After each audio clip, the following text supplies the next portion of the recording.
Welcome back to Professor Nautilus, Studies Gen 1, Part 3.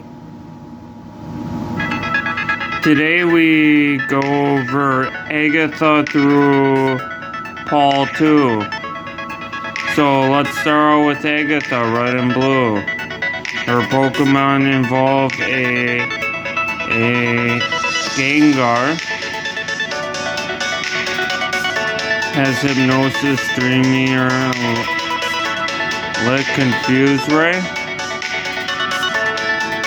Actually, not Lick, Nightshade. Hypnosis, Nightshade, Confuse Ray, Dreamier. Keep in mind Gengar has base 105 speed, and it is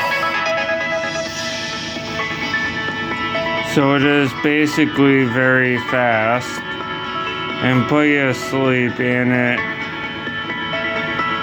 and could restore health with Dream Eater. It can also confuse you. It is called Agatha Lottery.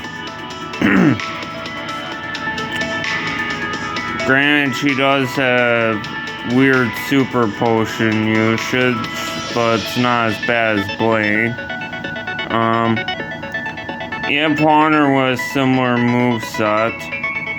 You have Golbat with Confuse Ray, Supersonic, Wing Attack, and Bite. Again, Confusion, Sleep. Then you have Arbok with Glare and Wrap. That can't be slept on if you're low HP.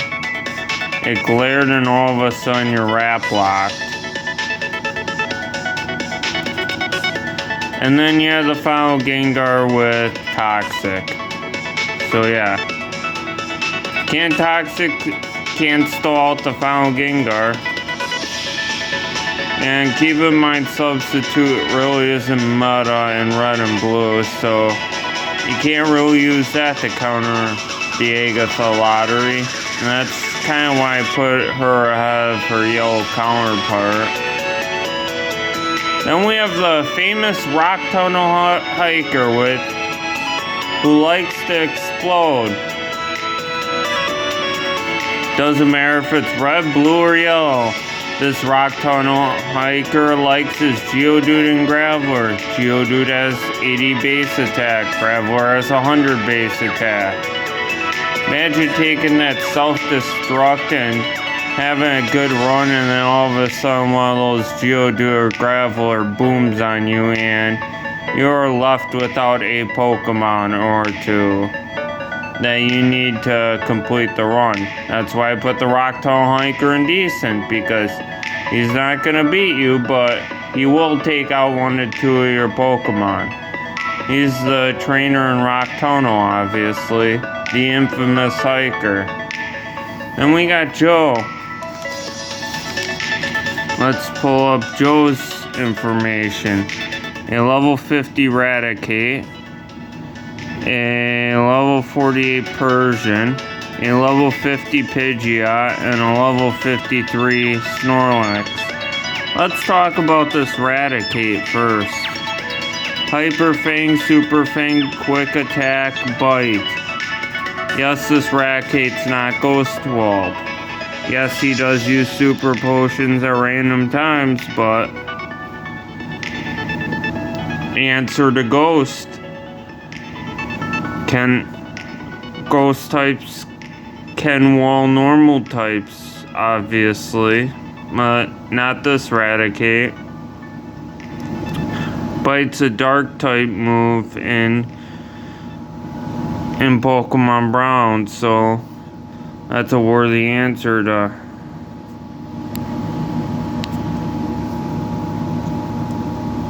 those ghosts. The Persian is Ghost Wall, but Slash Persian, Hyper Beam, that is very Gen 1-esque.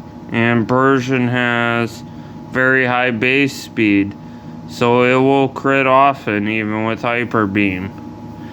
The Pidgeot is Sky Attack, Fly,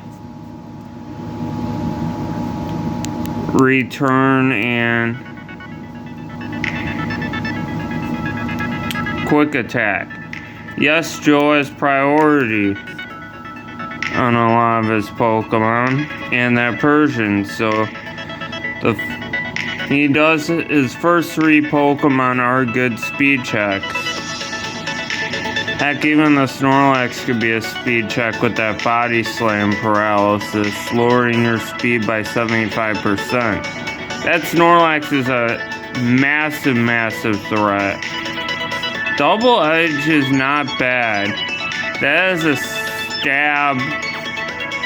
Double Edge got buffed in Pokemon Brown to 120 power. So it is 180. As you can see, there is a lot of stab on Joe's team. Stab Hyper Fang, 120 power. Stab Slash, 105. 210 with the crit. Hyper Beam, 225 stab. And keep in mind, just like in Pokemon Red, Blue, and Yellow, that Hyper Beam will be doing a lot of damage, and if it KOs, that Persian can Hyper Beam you too, because that swap out counts as the recharge turn. So, and that Pidgeot has flying moves, Sky Attack Fly, pretty good set. That Snorlax is very, very scary. It is a massive threat. It will probably take out 1 to 3 of your Pokemon. I'd actually suggest sacking something that Snorlax and getting your fighting type Poliwrath or Hitmonlee and hopefully it hits its submission and high jump kick to take it out. It has Rust too. It has Amnesia too, to bolster its special defense. So you're not going to specially take out the Snorlax. You're going to have to use physical moves. A lot of Joe's... That Pidgeot has pretty good special defense too, so I'd actually go with physical roster against Joe. And I would probably bring in a rock type against Joe for that reason.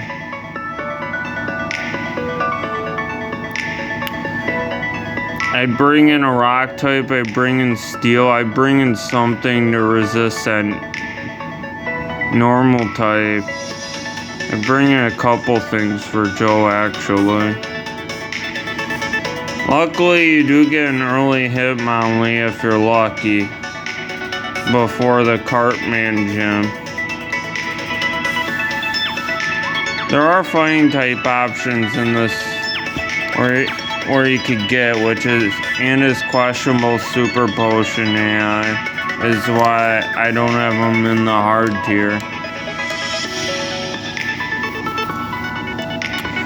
Koga Red Blue. Reason why I have him here is the poison type. Besides, say, the Hypno you may have. If your Beedrill's still alive, I'd bring that. There isn't really a lot of answers for Koga in Red or Blue, unless you go self-coat Bell the Rocket and then try to and then leave and go to Koga's gym with Earthquake. That's kind of what I would suggest. I would train at Silphco and then go right to Koga with the Earthquake TM. Also, Koga is wheezing. Koga likes to X attack in Red or Blue, and that means that self-destruct will be doing massive damage. Also, that Muck can minimize. That could be annoying. He does carry Stab Sludge. Keep in mind, Stab Sludge is 97.5 effective power on Koga's team. Then we have Lorelei from Red or Blue. The thing is, you probably have access to Mimic.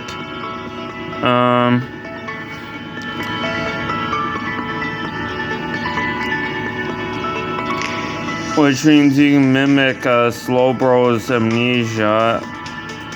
She does have Cloister with Clamp, that can be annoying. Dugong likes to rest. Plus Ice Stab, so you kind of want to avoid bringing a flying type against Lorelei with Aurora Beam Dugong. Plus that Lapras is always a monster. Then you have Giovanni Yellow. Yes, I would say that's better than the Red and Blue Lorelei. Giovanni is not to be slept on, besides Red and Blue, where he's one of the worst trainers ever.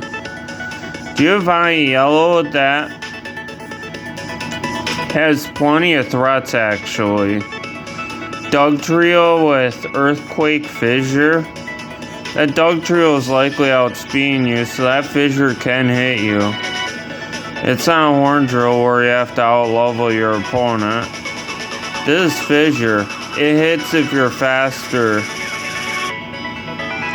And it goes up by multiples with level. Earthquake, Dig. Those are 100 base power moves in Gen 1. And with Dugtrio's typing, that ups it to 150. Luckily, you can get plenty of stuff in Seafoam. You can get a Seafoam counter, you get your counter before you reach Cinnabar, your guaranteed Tentacool. You can get your water type from Power Plant. That does help, but you get your Lapras too. Lapras is risky for Giovanni because the thing with Giovanni Yellow is he has a Persian too with Slash. That Slash hits pretty hard, kind of like Joe. But the thing that separates Giovanni from Joe is those Needle King and Neo Queen. They have pretty good special. Don't sleep on that. And that means that Thunder attack hits pretty hard. Also, that Persian has coverage for your rock and ground moves with Bubble Beam. So, be wary of that too. In addition, that Rhydon doesn't have Leer tail whipping like it does in Red or Blue. Giovanni's Rhydon has Rock Slide and Earthquake. And since Rhydon's a rock ground type, that is additional stab, and you're not going to take out that Rhydon with physical moves. So you have to have a special attacking answer to the Rhydon. Giovanni's team is pretty bulky. Not worth sleeping on. Then we have Dante.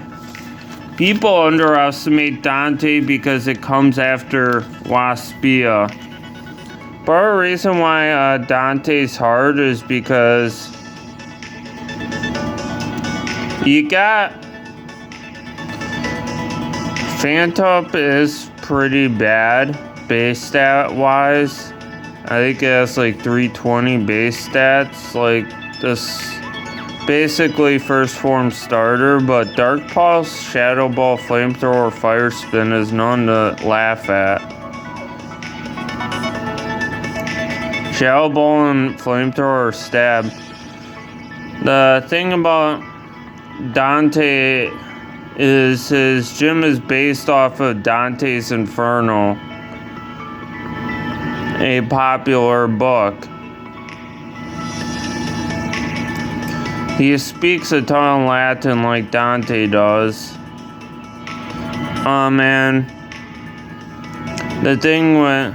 Also, Dante has Meg Mortar, Confuse Ray, Flamethrower, Thunder Punch, Fire Punch. Yeah, you can't necessarily bring a water type and expect to sweep with the Meg Mortar Thunder Punch. That can hurt. Dante just has great coverage. Dark, Ghost, Fire, Thunder. Not to mention, this Gengar has Dark Pulse, Shadow Ball, Hypnosis, Dream Eater. And keep in mind in Pokemon Grape, you can use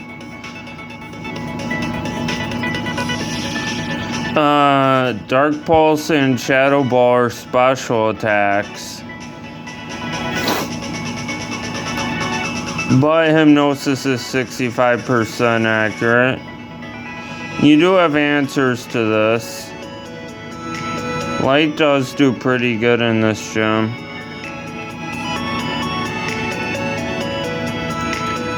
Plus a good ground type move can deal with Phantom and Meg Mortar. The Gengar could be a problem, obviously. And yeah, Miss Magius.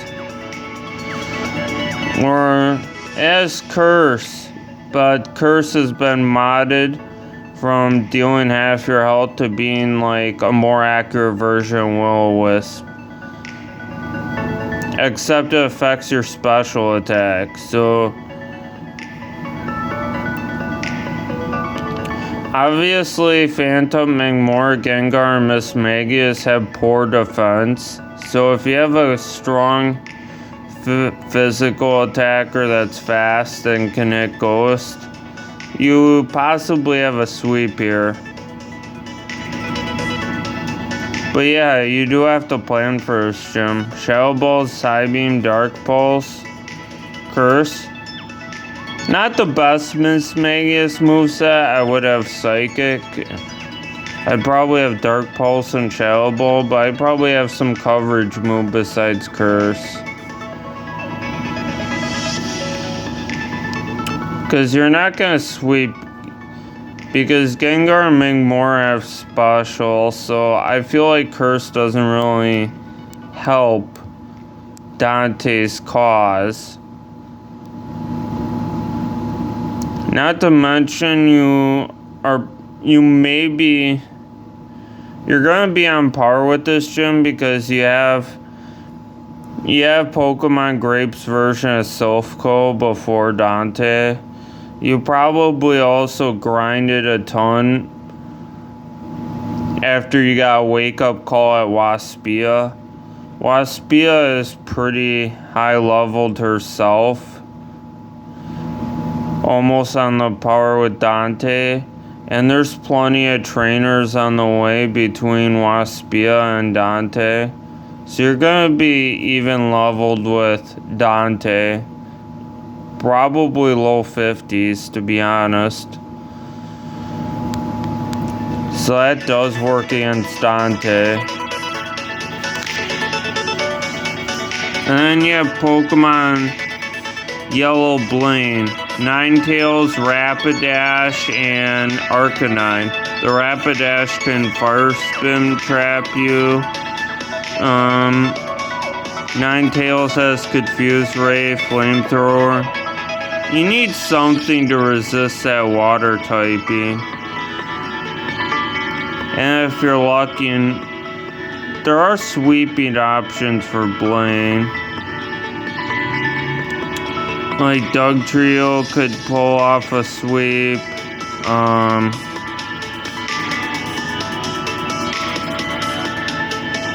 The Tentacruel you caught on the way there can pull off a sweep. Seafoam Islands, you could possibly pull off a sweep with like Dugong. There are plenty of encounters that will help you with Blaine, but keep in mind, Blaine's Pokemon have high special, with Ninetales and Arcanites, you're not going to take them out right away. Plus that Arcanine is Fire Blast. Flamethrower takedown. So it's not like Blaine doesn't have, and the Rapidash has Stomp, so it's like, besides Ninetales, there are ways Blaine can hit water types for neutral damage. And then Paul 2. Paul 2 is here because of that Ghastly and Wartortle. The Wartortle has Bubble Beam, the Ivysaur has Razor Leaf, and Charmander is Ember, but let's be honest here. Paul 2's Ghastly is why he's here. Hypnosis and Dream Eater. Yeah, they gave Paul 2 Dream Eater and Hypnosis. That could be annoying. Plus his lead. Plus I believe he has like a Bellsprout that could put you to sleep. And if he swaps out, now he's ready to Dream Eater. So you have to pivot around Paul. You have to be ready with some pivots in case that Ghastly puts you to sleep. The Ghastly is what you have to plan for, and you have to have enough health to deal with his starter. And to be honest, Paul 2 is pretty early in Pokemon Grape, so besides the tunnel and the first scary gym with Elias, who is a run killer, it's like Dante, for instance. Dante and Paul 2 are upgraded decent and very high up because they are the next important fight after a run killer. So a run killer weakens your team, and now these decent above average trainers have a chance to end your run and your Nuzlocke. And that's the list. Agatha, Rock Tunnel, Joe, Koga, Lorelei, Giovanni, Dante, Blaine Yellow, Paul 2. And thank you for listening to Professor Naut Studies Gen 1.